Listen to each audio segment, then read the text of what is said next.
সব বেকার পুরুষের হাত ধরতে নেই। একটা আপুর জীবনের গল্প এমন ছিল যে আমি নানুর বাড়িতে থেকে পড়াশোনা করি।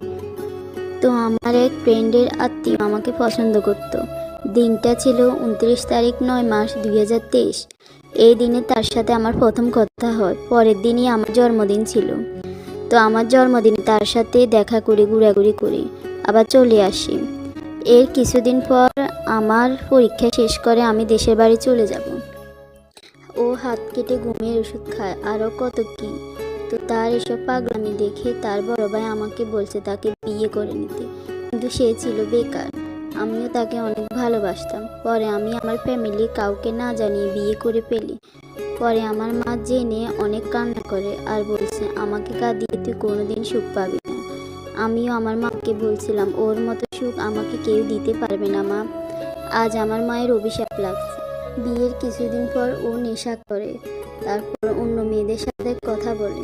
আমার একটা ছেলে সন্তান হয়েছে, আমার ছেলের খরচ দেয় না।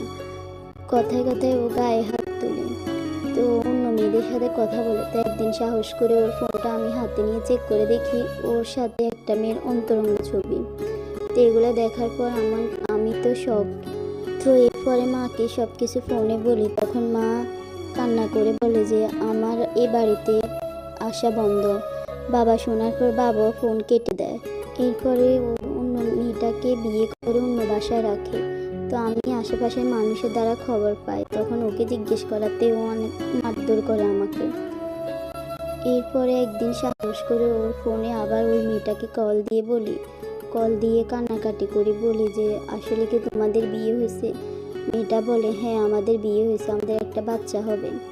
তারপর মেয়েটার সাথে অনেক চেঁচামেচি হয়, অনেক কথা কাটাকাটি হয়। এর মাঝে ও চলে আসার পর আমাকে অনেক মারধর করে। 3 দিন পর্যন্ত আমাকে রুমে আটকে রেখেছিল। আমার ছেলেটা মা করে অনেক কান্না করতেছিল। এর কয়েকদিন পরে মেয়েটাকে নিয়ে ওর বাড়িতে আসে। আসার পর আমাকে বলে আমি এই বাড়ি থেকে চলে যেতে। তখন ওর হাত পা ধরে অনেক কান্নাকাটি করে বলে আমাকে একটু আশ্রয় দেওয়ার জন্য। কারণ একে তো আমার মা বাবা আমাকে ত্যাগ করছে। তো আমার আর কোনো দিকে যাওয়ার জায়গা নেই। তাই ওর হাত পা ধরে কান্নাকাটি করে বলছে আমাকে একটু আশ্রয় দেওয়ার জন্য।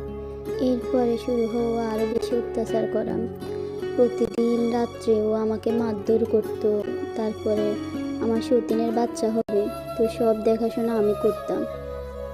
তো একদিন হঠাৎ করে আমার সতীনের অনেক বেশি পেট ব্যথা করতেছে। তো ডাক্তার কাছে নেওয়ার পরে ডাক্তার জানায় যে ওর গর্ভের বাচ্চা নষ্ট হয়ে গেছে। তখন আমার সতীন ডাক্তার কাছ থেকে আসার পর আমার হাজবেন্ডকে কি বলছে, ও আমাকে অনেক